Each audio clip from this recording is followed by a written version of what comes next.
Patricia wasn't just a coworker. She was the living embodiment of why some people shouldn't have access to a complain to the manager button. I hate entitled people. I get that some people have bad days and end up snapping at those around them, but sometimes it just goes way too far, and this was one of those times. So buckle up, BC, this one's a long one. Some important context about the setting. I'm a third-shift security guard working at a site with two buildings owned by the client, about 5 minutes apart, if that. The client is a storage and shipping company that rents out space in these buildings. Warehouses, really. Two big-name, luxury good brands. I say big name. BC, I had never heard of any of these brands before working here, but everything in the warehouses is absurdly expensive. Shifts for guards are set up so that one guard is in each building per shift, with a mobile guard that floats between buildings as necessary to cover breaks, man the checkpoints while the post guard does their duties, and clear out truckers from the parking lots when they're not supposed to be there. The mobile guards are expected to use their own vehicles and don't get compensated for gas or wear. This is an important detail for later. With all of that in mind, here's the story. I've been working at this site for almost 2 years now, and in that time, I've gotten pretty familiar with the job and what can and can't be done, especially on third shift. Things pick up around Thanksgiving to Christmas due to an increase of consumer demand.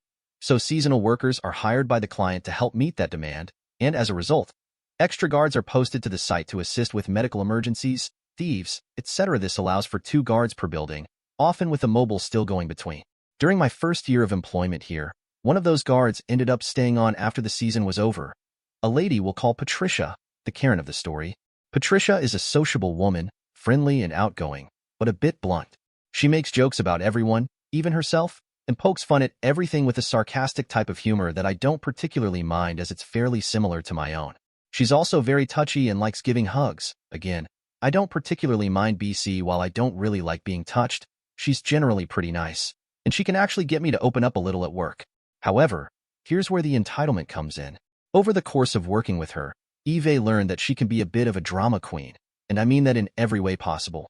She regularly complains about the other guards, and probably complains about me to them. She's constantly complaining about her living situation, which, TBF, isn't great, but whose is in this economy?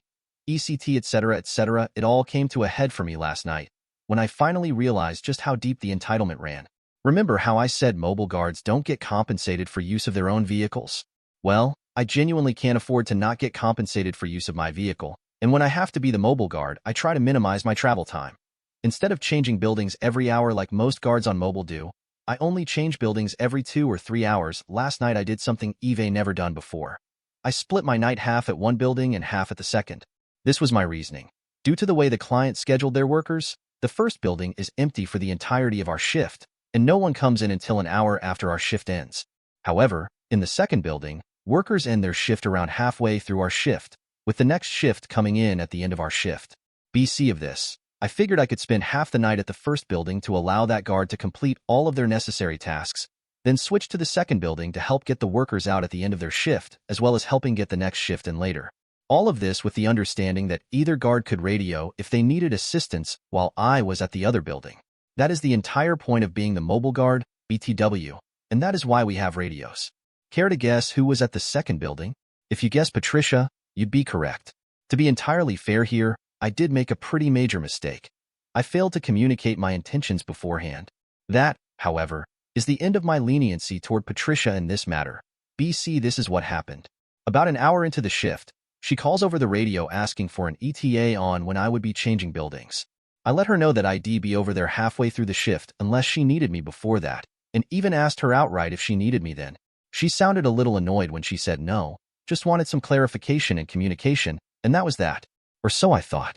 Not once in the next 3 hours did she radio for assistance. Not once. When I finally made it to her building, I went in and greeted her.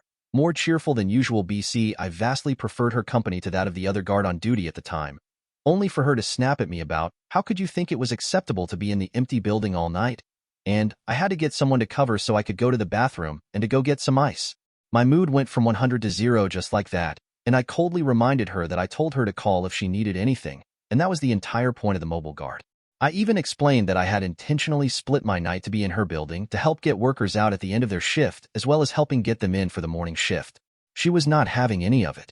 She pointedly ignored me the rest of the night, and not 5 minutes after I clocked out, I got an email sent out by our supervisor to all guards stating that, The mobile officer should not spend the majority of their time in an empty building, as it was unfair to the officer in the full building. So yeah. Patricia complained about my one mistake to the supervisor BC. She was so entitled, she couldn't get on the radio for 5 seconds to call for assistance even once. I could say all kinds of bitchy things about her, but I think the name Patricia kinda says it all.